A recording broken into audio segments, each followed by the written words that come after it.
Welcome back to Virtual Selling, an educational web series from Sparks IQ. This is our final episode, and it's all about backstage best practices.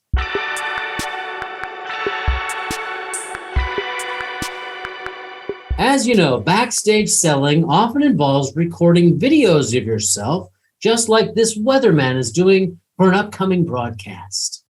Maple, can you stop just for a second? 3, 2, 1. More cold air. 3, 2, 1. Cold air continues across the area tonight. Potential for some frost and freeze for some of us. Warm up, it's going to take frost and freeze for some of us again tonight. The cold air is lingering through much of the week. We'll show you when the best chance of precipitation is with Futurecast. Maple. Somebody needs obedience training. Somebody needs obedience training. Somebody needs obedience training. Now, to get us started with backstage best practices, let's talk about DSRs, digital sales or digital solution rooms.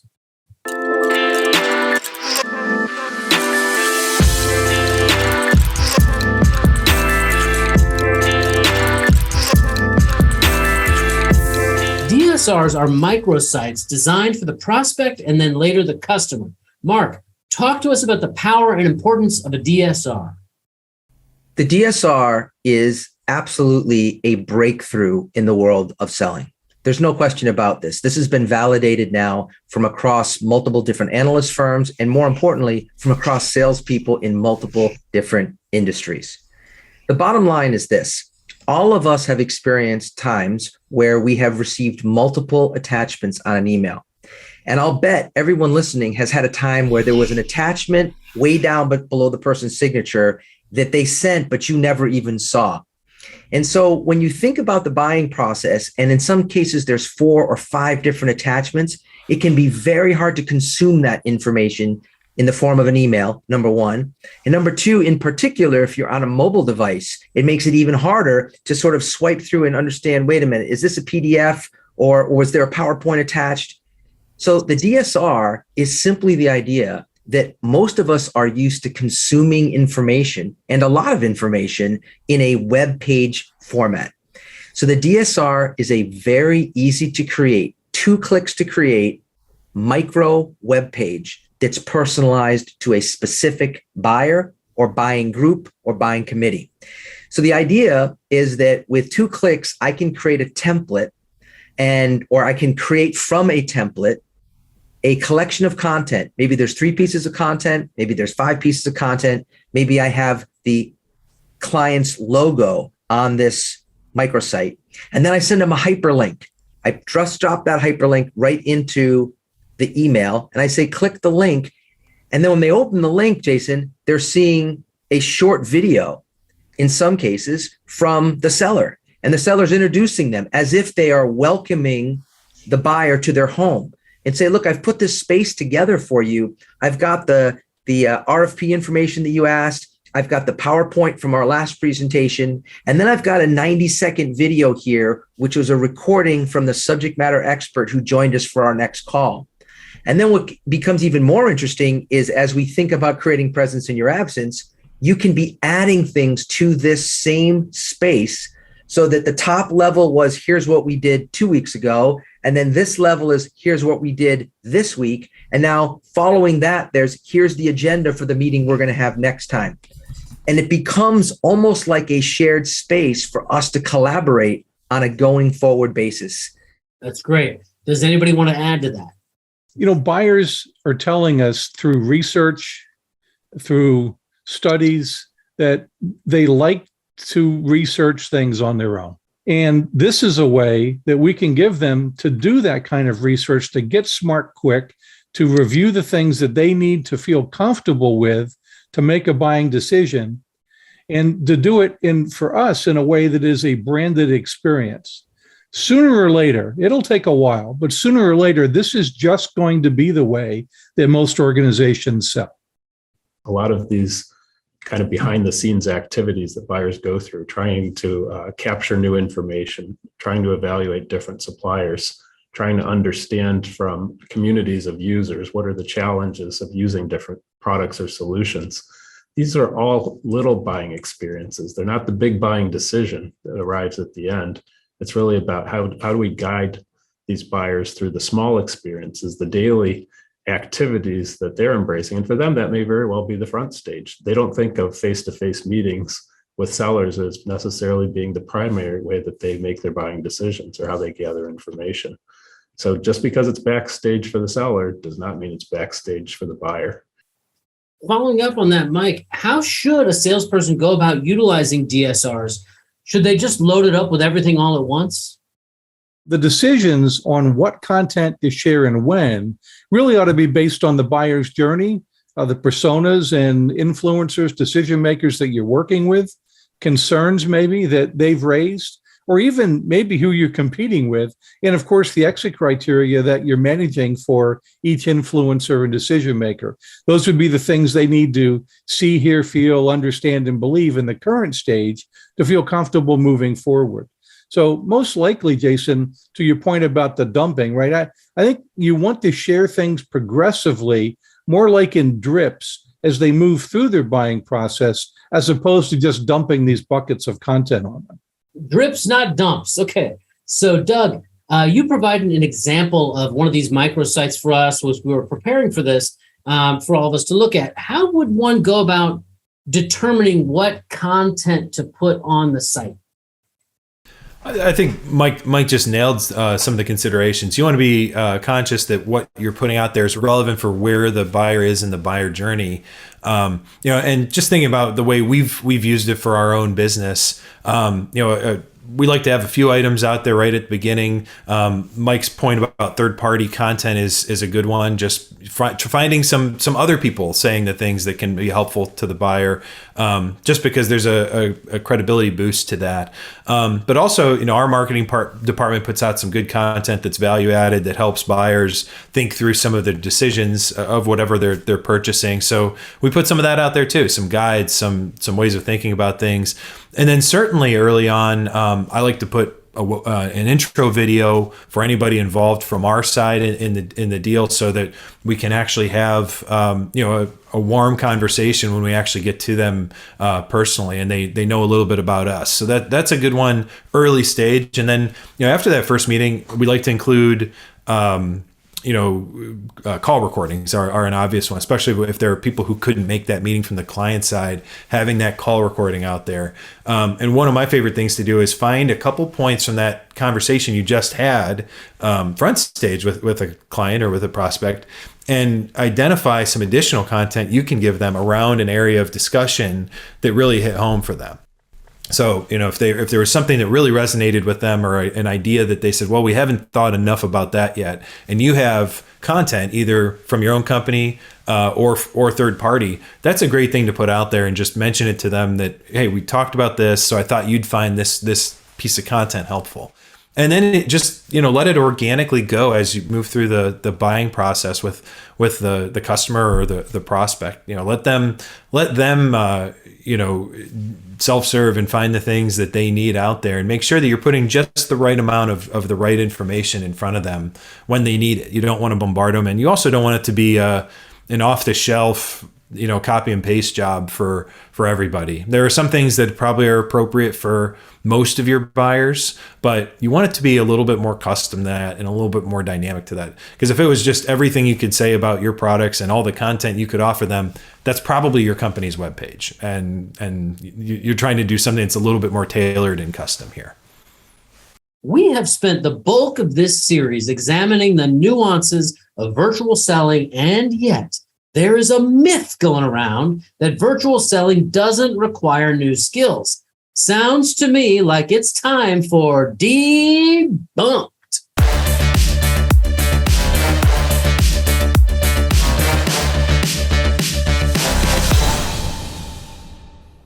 Doug. Yes, sir. How about you take a crack at this myth? Virtual selling doesn't require new skills.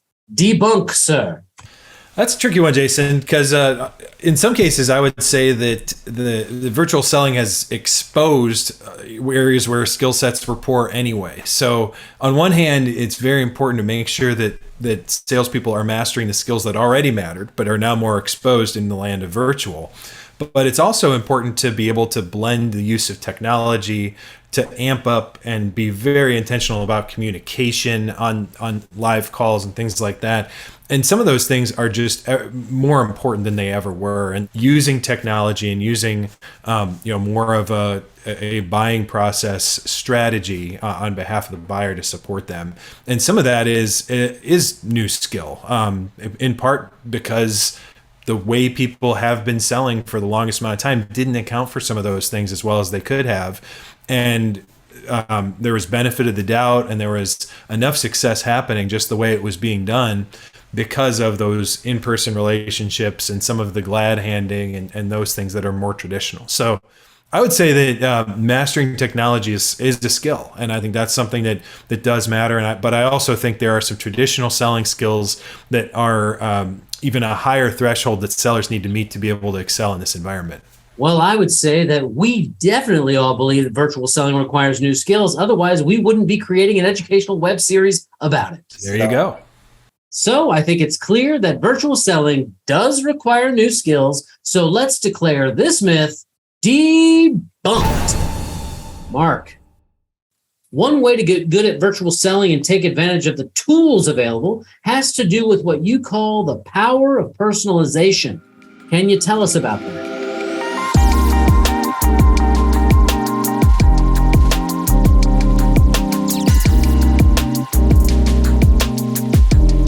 I'll give you an example from the financial services industry. One of our clients started creating personalized welcome videos. And these were videos being sent to financial advisors.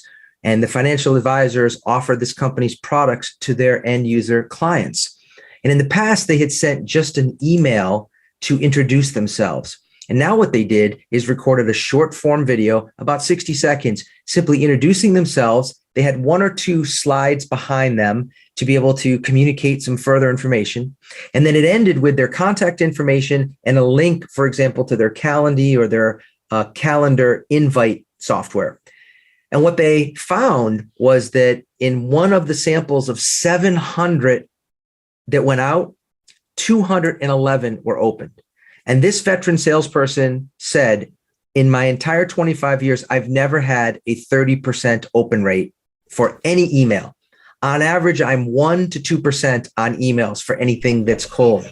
This was 30%. Beyond that, what this person said is that among the 211 that opened it, 38 of them watched 100% of that video.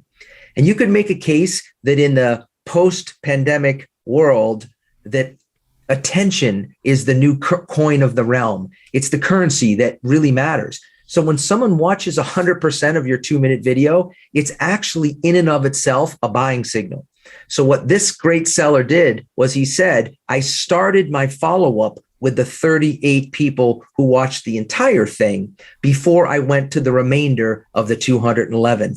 That's an example of where the art and the science of all of this process comes together. And one thing that we know about DSRs is that they do provide a lot of data. So Mark, can you tell us, how does having the right data at the right time really help a sales rep?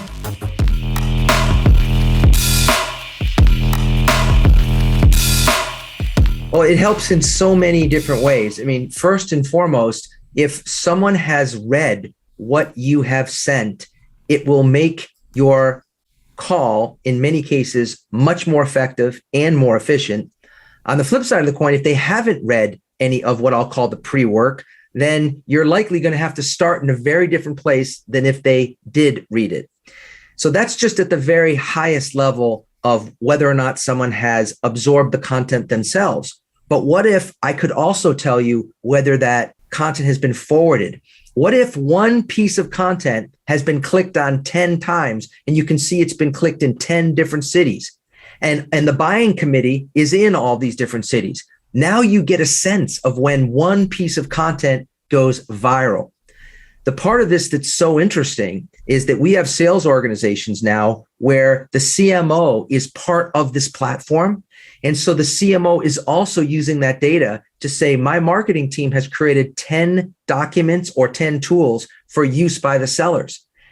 And what we found is only 2 of those are really, quote, in the bloodstream. People are watching them, forwarding. They really seem to like them. These other 8, for whatever reason, are dying on the vine. So what they're saying is, based on this incremental data, we're focused on how do we create more like the 2 that are working and less like the 8 that aren't. This kind of iterative process is really what sets the best sales and marketing organizations apart from ones that don't communicate much. Excellent. Does anybody want to add to what Mark just talked about? Well, there's a perfect tie between that and buyer and customer acumen, really understanding the typical buyer personas and eventually the real buyers who are going through this journey with you.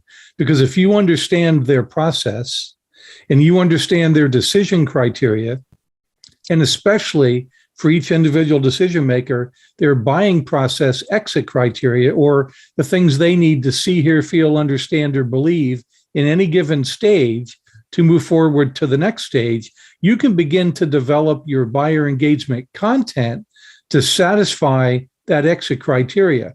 And by then testing it in these rooms, like Mark just talked about, you can figure out what's hitting home, what's not, and then you can start to make adjustments to that content.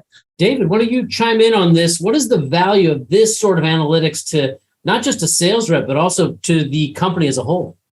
Yeah, one of the great sales accelerator effects of DSRs is that they allow the seller to be able to understand, first of all, is the entire buying committee involved in the decision? Are they engaging with the right resources? Are they inviting in new buying committee members that maybe we weren't aware of before? How are they engaging with different resources? Which resources do they find most valuable? All of these insights that we can get from DSR analytics help our sellers to be able to pull in new specialists, for example, on their side to support different buyer personas. They enable us to understand when the buying process is picking up or slowing down or stalling. All of these insights are extremely important in terms of helping to really support an effective buying process. And you can't get those types of insights if you can't track the activities of the buyers on the other side. So I'm a big fan of DSRs. I would say, however, that with great power also comes great responsibility. It's important for sellers not to jump on every interaction that gets tracked in DSR and start harassing the buyer or engaging with the buyer prematurely. I think it's very important to understand, if we want to be able to track these things, we have to behave responsibly and really only engage with buyers when it's something they would want, not something that we want. Right. Mike, thoughts on the analytics that we receive from these microsites? I think by being able to see how your assets, your videos, your shared documents, other content perform, that actually allows the sales rep to use the feedback to improve, right? So if a particular video was really successful, they can look at what they did and try to replicate that in other videos, maybe even with other clients. Or if a shared article or a case study, isn't being viewed, that might be a sign to try fresh content, work harder to ensure that what they're sharing is relevant for the buyers in that moment, or whether they may need to just rename the file more appropriately to inspire people to explore it. A lot of great things can come out of taking a look at that data and then trying to use it to learn how to work with this buyer and other buyers even more effectively. That's right. Yeah, I think, if you see that most people are watching only 5% of your video, then hey, maybe that's something to think about. So any other best practices, backstage best practices, Mark, that are on the top of your mind? Yeah, just a couple other things. If I can go back to the Ben Zander example, it's not self-evident to everybody that after a concert, there's, quote, a backstage pass, right? And so you might be thinking, well, I understand in a concert what happens backstage after the concert is over, but is that applicable in the context of selling? And it turns out that all of those follow-up items are really what set the best ones apart. Being able to send a hyperlink to a piece of content, like we've talked about with a DSR, being able to send a summary in your email, the thank you note, even being able to pull in one of the subject matter experts who couldn't be part of the meeting and have them record a short message. All of these things are part of what makes this entire micro buying experience unique. It makes it memorable. And when it comes right down to it, if it's between two parties or two sellers and they're both pretty much equal, very often the quality of the experience that you create, which is really about how people feel after they interact with you, that can be, in some cases, the final differentiator, which causes the business to go to you versus someone else. Another analogy that we can use is the world of sports, or a football game, for example. We know that the game itself is what is won or lost, but we have to really understand is that in a football game, there's all kinds of pre-game planning that goes on, understanding and strategizing about the other team and how you're going to take advantage of their weaknesses or exploit your own strengths. Or after the game, what do we do to review the tape, to review the footage, to see where the breakdowns were, where we could have done something different that would have led to a different outcome. We may have strength and conditioning programs. We may have position coaching programs. All of these different activities, while they're not part of the main game, they are the little things that on a daily basis add up to big outcomes.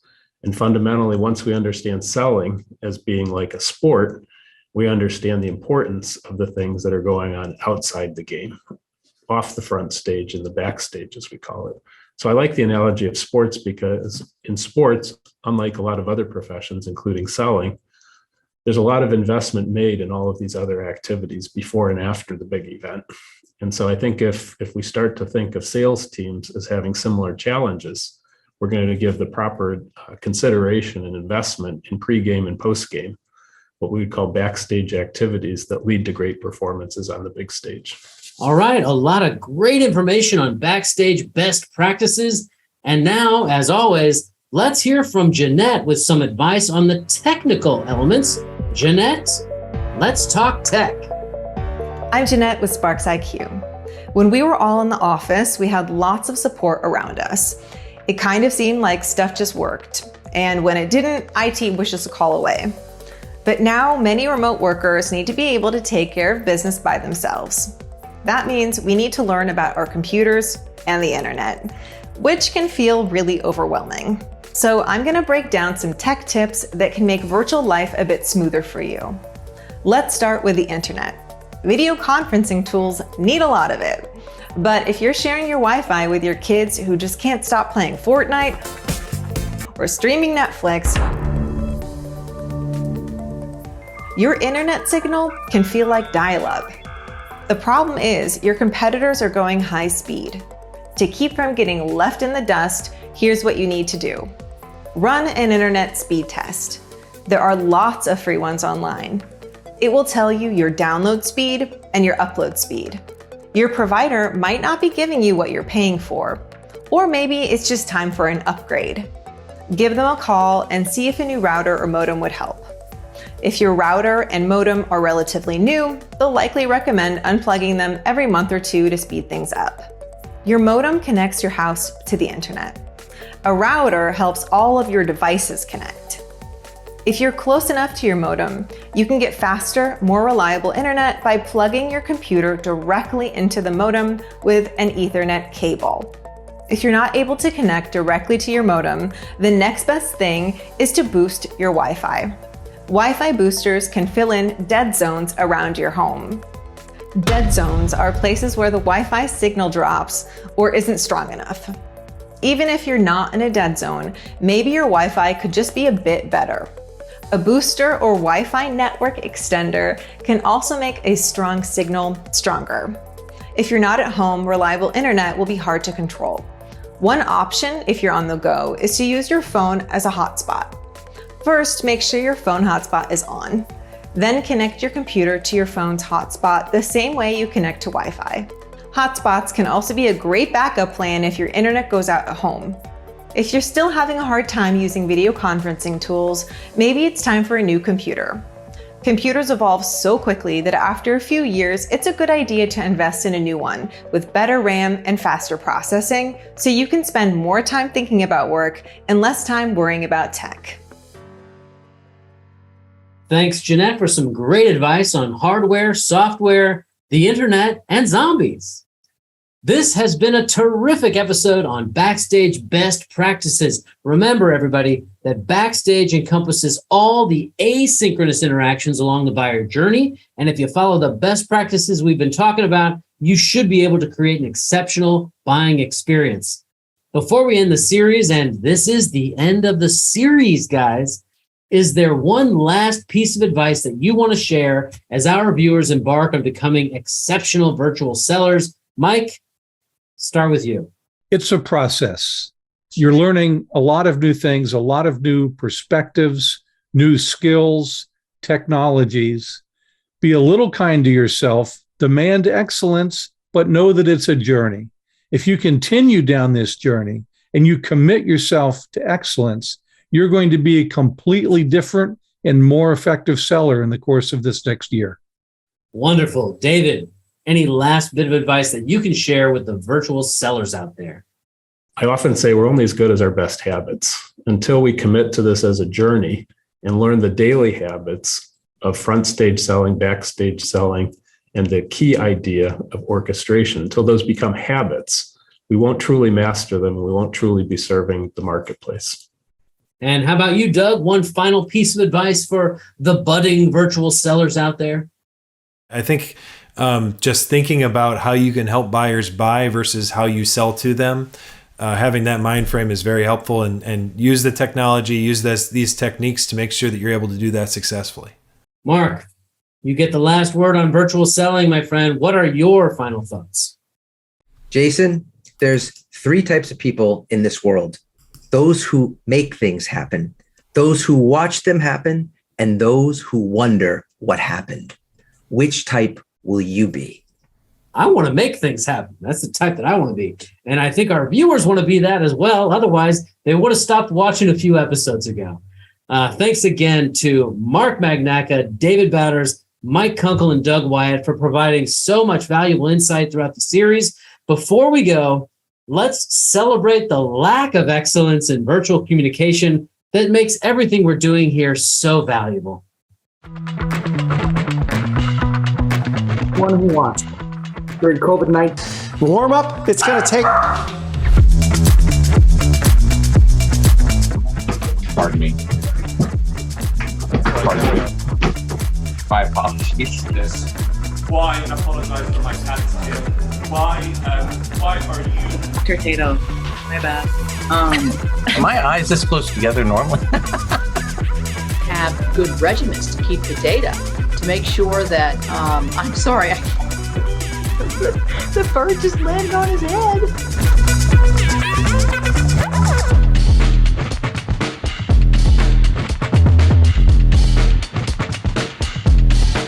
Government level, and in that case, do we say, well, Leicester's been useful? I'm prepared to go forward with it.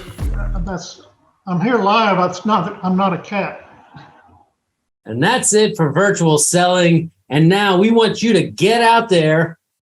Stay in there and virtually sell your hearts out. And if you want to learn more about how you can become an excellent seller, visit sparksiq.com. Happy virtual selling, everybody. Goodbye.